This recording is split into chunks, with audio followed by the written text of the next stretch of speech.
Sir, మీరేమనుకోనంటే ఒక్క విషయం చెప్తాను సారు. కాకి సొక్క వేసుకునే ముందు ప్రతి ఒక్కడూ నిజాయితీగా బతకాలనుకుంటాడు.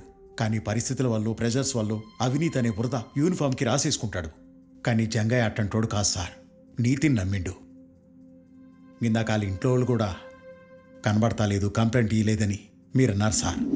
గాడి ఇంట్లోకి వెళ్ళిపోయినాక 4 రోజులకే లక్ష్మి వచ్చింది సార్. నేనే ఎస్ఐ స్టేషన్లో ఉండు నిన్ను చూస్తే గుస్సైతాడని పంపేసిన సార్. సార్, మంచోడో చెడ్డోడో ఒక పోలీస్ కనిపిస్తాలేదంటే కనిపెట్టాలి కదా సార్.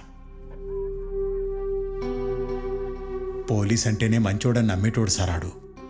ఆడు కేసు వాపస్ తీసుకున్నాడంటే గాడేదో తప్పు జరిగింది సార్. ఖచ్చితంగా ఆ తప్పు ఆడు చేసి ఉన్నాడు సార్. ఆడు మంచోడని మీరు అనకపోయినా పర్వాలేదు, కానీ చెడ్డోడని మాత్రం అనకుర్రి. నేనేమైనా తప్పుగా మాట్లాడితే క్షమించురు సార్.